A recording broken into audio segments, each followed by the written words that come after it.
বাস্তব জীবনের পরীক্ষা শুরু হয় তখন যখন আপনি নিজেকে সবচেয়ে নিঃসঙ্গ মনে করবেন, আর সেই সময় যাদেরকে আপনার পাশে পাবেন তারাই আপনার সত্যিকারের আপন মানুষ। আসসালামু আলাইকুম আমার প্রিয় ভাই বোনেরা, সবাই কেমন আছেন? আশা করি সবাই অনেক অনেক ভালো আছেন। আমিও সবার জন্য মন থেকে দোয়া করি আপনারা সবাই ভালো থাকেন, সুস্থ থাকেন।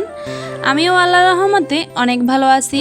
আপনাদের সামনে আজকে আবার নতুন আরেকটি ভিডিও নিয়ে হাজির হলাম। আমার কলিজার ভাই ও বোনেরা যারা আমার ভিডিওটি দেখতে শুরু করেছেন তারা প্লিজ একটা লাইক দিয়ে আমার ভিডিওটি দেখা শুরু করবেন। আশা করব ভিডিওটি না টেনে পুরো ভিডিও জুড়ে আপনাদের এই ছোট্ট বোনটির পাশে থাকবেন। আপনাদের ভালোবাসা না পেলে আমি সামনে আগাতে পারবো না।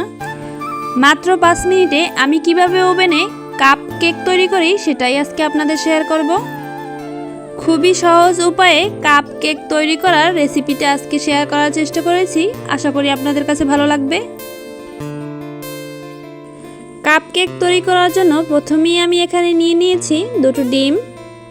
ডিম যদি ফ্রিজে থাকে তাহলে নর্মাল তাপমাত্রায় কিছুক্ষণ রেখে দেবেন। নিয়েছি হাফ কাপ ময়দা, হাফ কাপ চিনি, আর নিয়েছি হাফ কাপেরও কম সয়াবিন তেল। এখানে নিয়েছি বেকন পাউডার। এখানে আমি হাফ টেবিল চামচ পরিমাণে বেকন পাউডার ব্যবহার করব। এখন প্রথমেই আমি ডিম দুটোকে ভালো করে ফেটিয়ে নেব।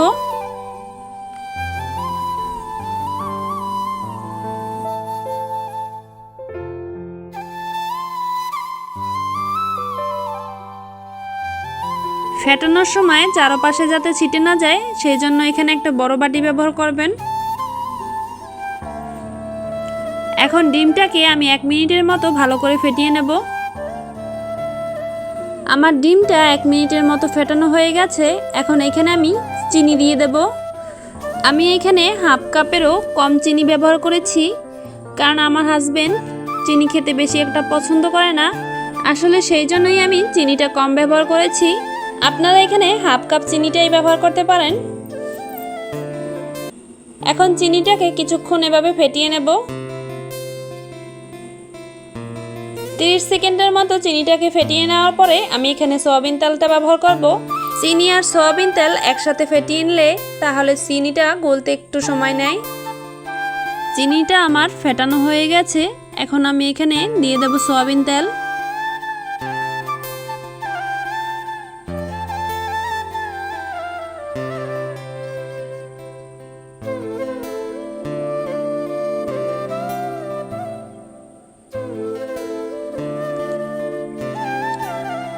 এখন আমি আরও কিছুক্ষণ ভালো করে ফেটিয়ে নেব। কেকের ব্যাটারটা আমার খুব ভালোভাবে ফেটানো হয়ে গেছে, দেখতেই পাচ্ছেন অনেকটাই ঘন হয়ে এসেছে। এখন আমি এখানে দিয়ে দেব হাফ কাপ পরিমাণে ময়দা। ময়দাটা ব্যবহার করার আগে অবশ্যই ময়দাটাকে চেলে নেবেন। এখন দিয়ে দেব হাফ টেবিল চামচ পরিমাণে বেকন পাউডার। ডিমের গন্ধটা দূর করার জন্য এইখানে আমি দিয়ে দেব হাফ টেবিল চামচ পরিমাণে ভ্যানিলা এসেন্স।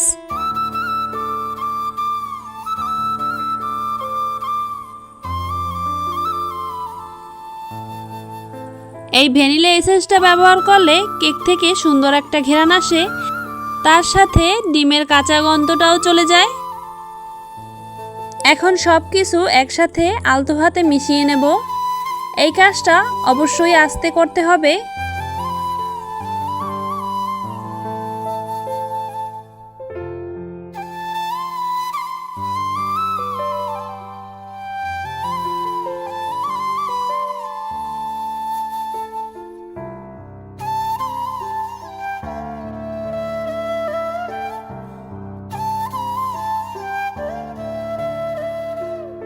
আপনারা দেখেই বুঝতে পারছেন আমি কতটা আস্তে করছি কাজটা।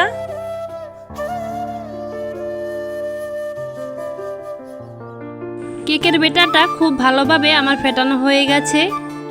আপনারা দেখেই বুঝতে পারছেন এর ঘনত্বটা কতটা হয়েছে। কাপ কেক তৈরি করার জন্য এইখানে কাপ কেকের একটা মোল্ড নিয়েছি। এখন একটা টিস্যুর সাহায্যে আমি সয়াবিন তেলটা ভালো করে ব্রাশ করে নিচ্ছি। আমার ভিডিওর কোনো অংশ যদি আপনাদের কাছে ভালো লেগে থাকে তাহলে অবশ্যই সাবস্ক্রাইব করে আমার পাশে থাকবেন আর সাথে থাকা বেল আইকনটা প্রেস করে দেবেন যাতে পরবর্তী ভিডিও আপলোড করার সাথে সাথেই আপনাদের কাছে নোটিফিকেশন চলে যায়।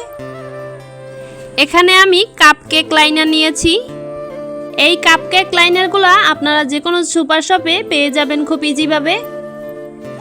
এই কাপকেক লাইনারগুলো বড় বড় মুদির দোকানেও পাওয়া যায়। এখন কাপকেকের মোল্ডে কাপকেক লাইনারগুলো বসিয়ে দেব। সয়াবিন তেল দিয়ে হালকা ব্রাশ করে নিচ্ছি। এখন অর্ধেক করে বেটার ঢেলে নেব।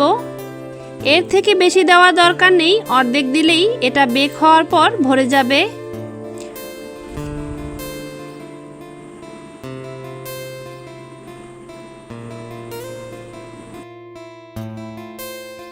এই যে দেখুন কেকের বেটারটা এখনো অনেকটা বেঁচে গেছে, এখান থেকে আরও 2 থেকে 3টে কেক হবে।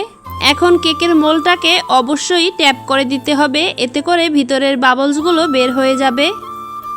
কেকটাকে আমি 2.5 মিনিটের মতো ওভেনে বেক করে নিয়েছি। দেখতেই পাচ্ছেন খুব সুন্দরভাবে ফুলে উঠেছে।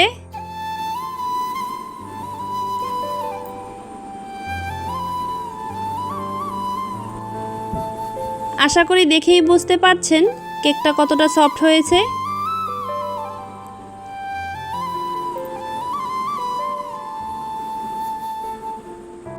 আপনাদের একটা ভেঙে দেখাচ্ছি।